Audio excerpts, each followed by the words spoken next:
Good Sunday morning to you. I'm Danilo Evangelista, and welcome to today's tropical weather outlook for July 12th, 2026. In today's video, we're going to take a look at a new area which might be brewing in the Atlantic, especially in the Gulf. Models for at least the last day have been uptrending on potential development in about a week's time. Now, things are not set in stone yet. There's still a lot of uncertainty, and I'm not going to jump to conclusions, but I am going to present to you what I believe is an increasing chance that we're going to have something to watch here in the tropics. And of course, we will go over the Pacific as well as things continue to get really active there. So lots to talk about on this Sunday today. Glad to have you along. Let's get started. First off, I want to get to the Pacific in a second, but right now in the National Hurricane Center Bulletin, nothing expected in the next 7 days, but as I'll show you in a little bit, I do think that's going to change. I do believe they're probably going to add an area here in the Gulf in about a day or two, maybe tomorrow, maybe later today, they might add it.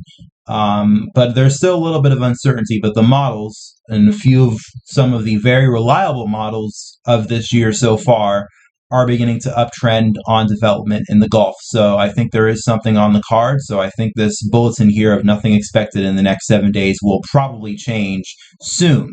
The Pacific, though, completely opposite of what the Atlantic has right now. There are now 5, if you can believe it, 5 areas of interest of development here. 2 of them in the Eastern Pacific, well, 3 of them in the Eastern Pacific, and then we have 2 in the Central Pacific. One of them is the remnants of Invest 90C, which was not able to develop. And we might get development here in the Central Pacific, but it's kind of very iffy. We might get a development of a weak tropical storm or 2 within the next few days. But I'd say the especially better chances for development are more than likely in the Eastern Pacific here, especially with these 2 areas. And one of them right now is at a 90% chance of development in the next 7 days. And I'm probably expecting that this area here will probably become an invest very shortly as well, maybe even later today. And as I've said before, I think in the next 2 or so weeks, or maybe even the next week here in the Pacific, we are probably going to get at least 3 named storms and probably at least a hurricane, maybe even a major. So lots to look forward to in the Eastern Pacific. And taking a look at the satellite image right now, you can continue to see lots of activity going on there right now. We have a nice convective burst, a pretty nice persistent convective burst here associated with one of our areas, which is near 130 west. It looks pretty menacing right now, but the National Hurricane Center only has this at a low chance of development. So I guess there's not much to it besides just some persistent convection. But I guess a quick spin up is still not completely out of the realm of possibility. But back closer to home here, or I guess closer to Mexico at least. I mean, many people call Mexico home, and if you are watching from Mexico, if Mexico is your home, howdy, how are you doing? Hope you guys are enjoying your Sunday. But closer to Mexico, you could see we do have some pulses of energy here, probably coming from the Atlantic. I'd assume maybe as probably pieces of energy from tropical waves that came from the Atlantic. But we have pieces of energy here, pulses, as I've been saying, producing convective activity. This area here looks particularly interesting. It's probably associated with the 40% chance of development, well, 90% in the next week here. And I mean, it already has some life to it. There's definitely a decent amount of convection right now, although it's probably still going to take about a few more days to develop. But these pulses of energy here are becoming much more frequent in the Pacific, and over the next week or so, a lot more of these areas are going to start giving birth to activity here in the Pacific. In the Atlantic, though, things are very quiet pretty much throughout the entire basin, especially in the eastern tropical Atlantic right now. As the case has been, it's just completely bone dry and barren, and a desert pretty much, literally, because, you know, we also have Saharan air, which is coming off the continent of Africa into the eastern Atlantic. And, you know, those things are typical of the early season in the Atlantic, but it's just very dry out here. And as I said before, especially given the setup of El Nino, dry air, and as you could probably see as well in the Caribbean too, very prominent and noticeable in the Caribbean right now, very, very strong wind shear. Those things are going to help completely pretty much shut down the Atlantic this year. And the areas that we will probably have to watch the most for in terms of development will be closer to home, off the southeast coast and in the Gulf. And it looks like those are the areas that'll probably open up for development maybe in starting a week's time. And again, I'll show you why in just a little bit. Look at the vorticity right now across the Atlantic and the Pacific. And again, in the Atlantic, not really much in the way of any sort of defined energy here. You only start to see much more defined pockets of vorticity once you get towards the Pacific. And there is an area here in the Eastern Pacific which has quite a bit of decent vorticity with it. It's probably associated with our 90% chance of development area. Looks like there's a piece of energy here in the Eastern Atlantic that's maybe a tropical wave. Probably is, even though it looks very weak on satellite, so it's probably being dried out by the general unfavorable environment here in the Eastern Atlantic. But it is a piece of energy nonetheless, and it'll probably slide to the west here in the coming days. Sea surface temperatures across the Atlantic, well, sea surface temperature anomalies across the Atlantic and the Pacific right now. And obviously the reason why we mainly have our, you know, not very favorable Atlantic setup, but very favorable Pacific setup is, I think you could very well guess why, El Nino here, which I've talked about extensively for the past few months, and in just the last few weeks alone, we've been really talking about El Nino quite a bit. And you could see why. It's just continuing to strengthen here, already pushing record strong territory, and not just that, but virtually the entire eastern tropical Pacific here, much above normal. So that's a lot of extra heat available in the ocean for tropical cyclones to use and, you know, expend into the atmosphere. And it's only a matter of time before we're really going to start seeing these ocean temperatures, you know, come to fruit and really help, you know, in terms of getting a lot of development here in the Eastern Pacific. And the Atlantic, on the other hand, not as warm as the Pacific, but there are some pockets of where we do have warmer than normal sea surface temperature anomalies. The Eastern Atlantic here starting to warm up a little bit.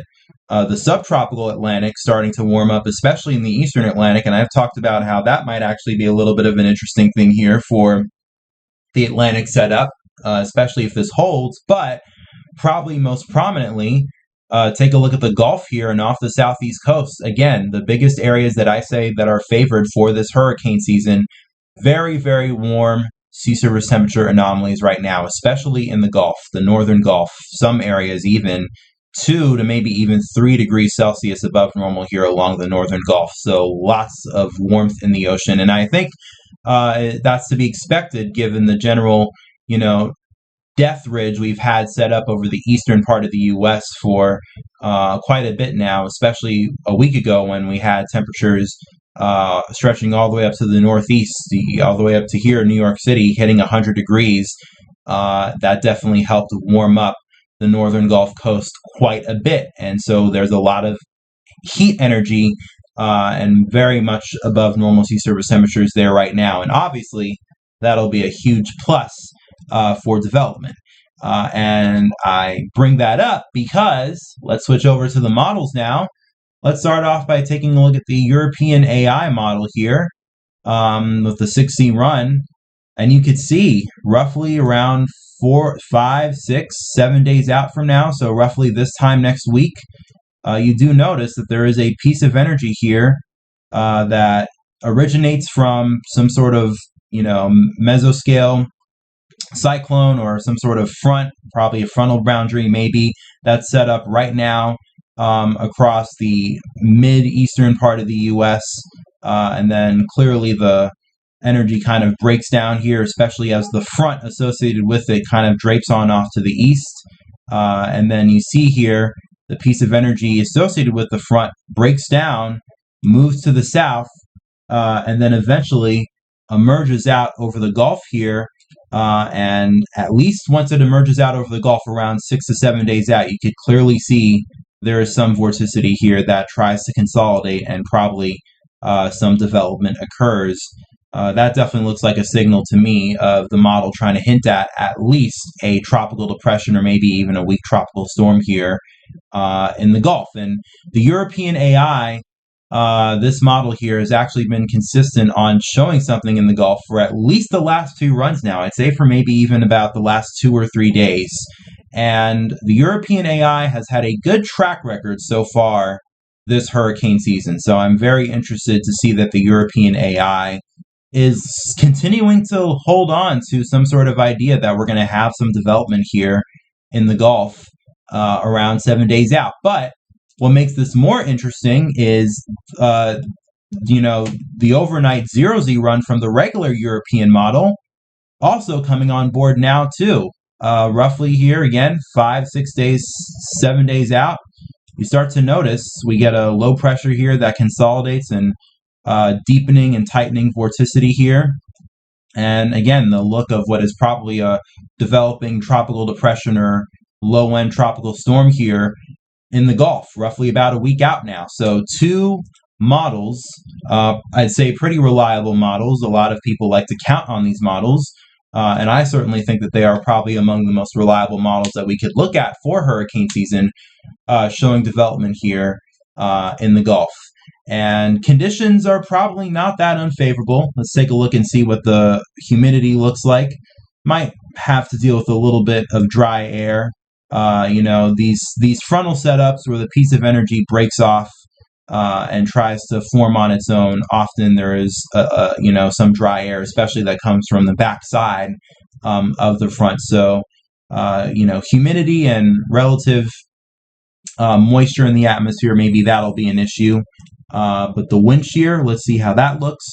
The wind shear in general over the northern Gulf, at least according to the European, doesn't look too bad. There are pockets of low shear. And again, very, very warm sea surface temperature anomalies here.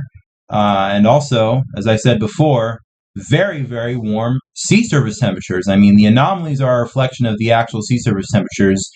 But the sea surface temperature anomalies are pretty much just a departure from the normal. They kind of represent, just in terms of areas here in the ocean, how much are they compared to normal, above or below normal. But at the end of the day, if you want to see really just how warm the ocean actually is, best way to look at it through the raw sea surface temperatures. And in the northern Gulf, again, very, very warm.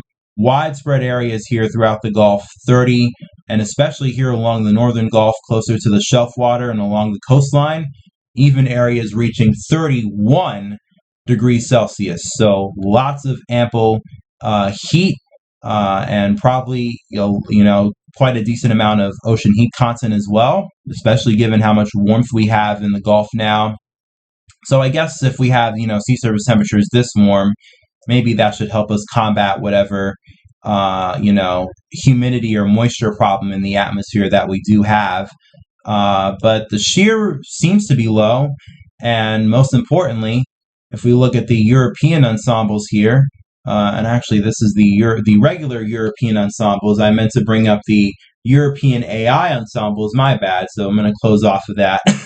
But the European AI ensembles today, also showing quite a bit. You know what? I could probably bring it up here on Tropical Tidbits. Let's do that. Let's really quickly improvise on the spot here. There we go. You can see the European AI ensembles. If you look at the ensemble plots here, definitely a decent amount of them showing decent development. I see a few, pretty potent ensemble members here. 994, 996, 999. And there's even ensemble here in the 980s. So definitely some sort of signal that the models are latching onto here in the Gulf. And we will just have to wait and see if this actually becomes reality, if more models latch onto it, because right now it generally is just mainly the European, suites.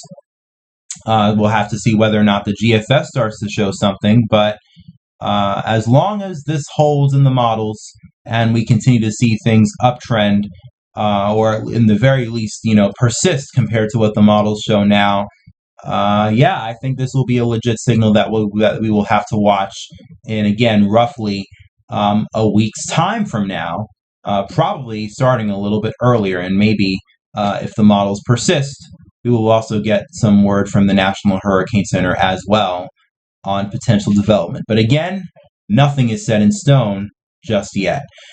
Finally, though, want to close out by taking a look at what the European shows in the Eastern Pacific, and taking it out here over the next week. You can see we have development here. This is our 90% chance of development area. The European develops this not as strong as the GFS does. The GFS, I believe, brings this and makes this a major hurricane, I think. The European is not as aggressive on that solution just yet, but they do show development, and then they show development behind whatever system develops, and then I'll show you just taking it out again to the next 2 weeks here. You can see that the European shows even more development behind that. So more than likely, once again, at least in the next week here, I'd say at least 2 named storms likely in the Eastern Pacific. Let's see if they show anything in the Central Pacific. Yes, they do. Seems to be more than likely, I'd say probably the remnants of 90C, or the areas here in the Central Pacific. The European is definitely showing some development come out of that, maybe even another piece of energy of a weak storm that tries to develop. So again, when you total everything out, I'd say more than likely within the next week here, we're probably going to get a total of at least 3, maybe even 4 named storms in total from whatever we get from the Eastern and Central Pacific basins combined. Because technically they are one basin. It's a little weird how the Eastern and Central Pacific is set up, but technically, from a seasonal statistical standpoint, they are counted as one basin together. So if we have multiple storms that form between the 2 basins, they will all count towards the Eastern Pacific totals. But either way, I think you get the point. The Eastern Pacific is going to start to become very active here, and it's pretty much just the clock ticking before the lid just completely blows off, and we actually start seeing these areas develop into tropical systems, which should only take about at least 2 or 3 days from now. And then beyond that, of course, we're going to be watching to see whether or not we might have an area here brewing in the Atlantic as well. With that being said, that's going to do it for today's discussion on this Sunday. I hope you guys enjoy the rest of your day and enjoy the rest of your weekend.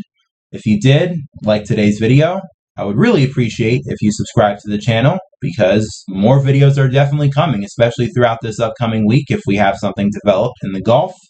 So please make sure to stay tuned to the channel to get updates throughout the week, especially if you want them.